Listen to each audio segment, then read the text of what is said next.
Imagine this.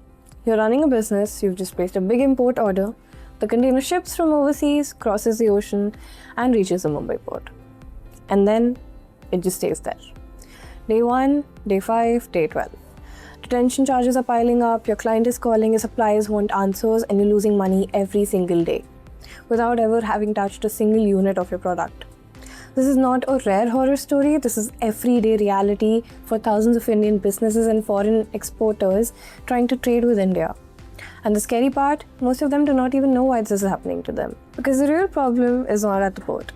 The real problem starts much, much earlier. Today we're going to fix that. We're going to break down from scratch exactly how supply chain works, where the cracks appear and why so many Indian businesses keep falling into the same traps. By the end of this video, you'll understand your supply chain better than most business owners, and we'll show you that every single problem we talk about has a solution. Let's get into it. Before we talk about the problems, let's make sure we're all on the same page. A supply chain is, simply put, the complete journey a product makes from the moment it's an idea in a factory all the way to the moment it lands in your customer's hands. Every product you've ever bought, your phone, your medicine, the solar panels on a rooftop, the machine parts in a factory, every single one of them travel through a supply chain to reach you. Now, most people think supply chain just means shipping, but it's so much more than that. A supply chain has major 5 layers. And the 5 layers are: 1, which is sourcing.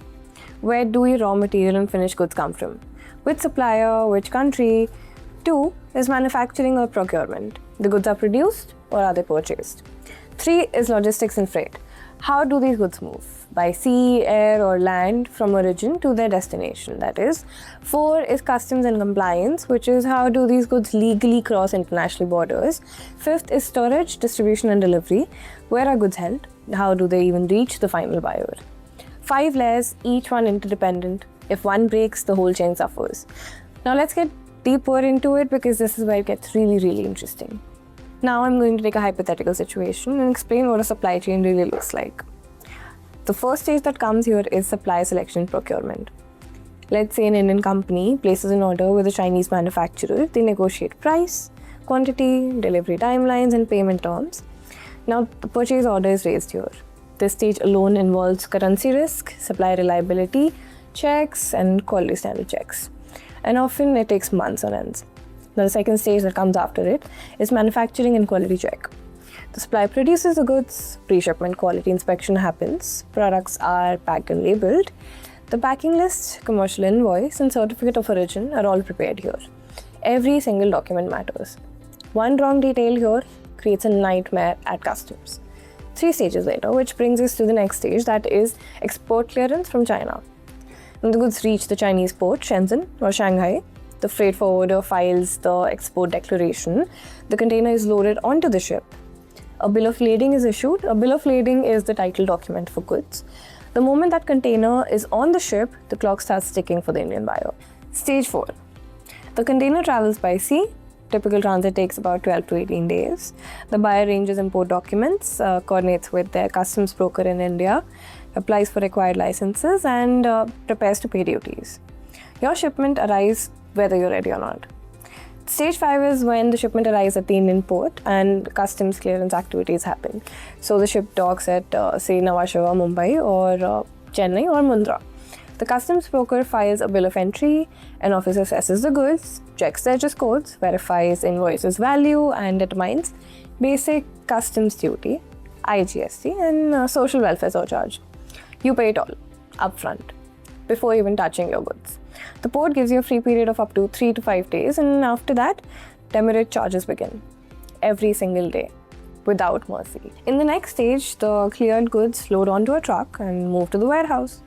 India's road network, state border checks, toll infrastructure, and driver availability, they all make this activity really, really unpredictable. And when the next stage, which is warehousing and inventory management, happen, the goods arrive at your warehouse, they're received, counted, inspected, stored, entered into your inventory system. Warehousing is not just storage. It's the nerve center of your supply chain. And the last stage is the last mile delivery, the final kilometer. Goods move to the end customer, a retailer, maybe a project site, a hospital, maybe a factory. This is the most visible stage to your customer. This is where your entire supply chain is ultimately measured. Let's go back to that journey we just traced. And now let's be honest about what actually happens in the real world. The first problem that arises is when the documentation errors arise. They hold everything. A wrong HS code on the invoice, a mismatch between the packing list and the bill of lading, a missing certificate of origin. Any one of these puts your shipment on hold at customs for days and sometimes even weeks. And while it's on hold, the demurrage clock is running. The second problem is, again, demurrage and detention, the silent killer. Once your free days at port expire, shipping lines charge demurrage typically 5,000 to 25,000 INR per container per day. A 2-week delay on a single container, you're looking at 1.5 to 3 lakh Indian rupees, just in port charges. On top of the duty, on top of the freight, on top of everything else. The third problem is cash locked in custom duty. In India, you pay basic customs duty plus IGST the moment goods clear customs. There's no try before you tax option. Even if those goods are meant for re-export, even if you haven't sold them yet, the government takes its share first. For businesses with tight working capital, this is a serious cash flow crisis. And the next problem that arises is, again, no Indian entity, no import. If you're a German manufacturer, let's say, wanting to supply directly to 50 Indian distributors, you cannot simply ship to India and store goods here. You need an Indian importer, company with an IEC code, a GST number, a registered address. Setting that up takes months, costs money, and creates complications and compliance obligations you may not be ready for just yet. Problem 5. Supply chain disruptions that you just can't predict. Port congestion, could be shipping line delays. Truck driver strikes and custom system downtime is one of them. Could be monsoon flooding on highways. These aren't edge cases, they're regular occurrences. A 3-day delay at port becomes a 2-week delay in delivery, and a missed window can mean a cancelled order, a penalty clause, or even a lost client altogether. Problem 6 is lack of visibility. Where exactly is your container right now? When will it be cleared? Is the temperature in the reefer unit still correct? Most importers are flying blind, to be very honest. They are calling brokers and they're chasing shipping lines. They're refreshing portals that update only once a day. Real-time visibility in Indian trade logistics is still a luxury most businesses don't have. Now, there were 6 problems, and we've met businesses across pharma, electronics, solar, aerospace, dealing with all 6 at the same time. The question is, does all of this have to be this hard? Now here's what I want you to hold on to. Every single problem we just talked about, the demurrage, the locked up cash, the customs complexity, the need for an Indian entity, the visibility gaps, every one of them has a solution. Not a workaround, not a jugaad, a real government-recognized, internationally proven solution. It's called an FTWZ, a free trade warehousing zone. And before you think, oh, that's probably for big companies, MNCs, people with big budgets, let me stop you right there. The businesses using FTWZs in India right now include Fortune 100 multinationals, but also mid-sized importers. They include solar energy startups, pharmaceutical distributors, electronics traders, even small merchant traders who source from one country and sell to another. No customs duty until you choose to bring them in.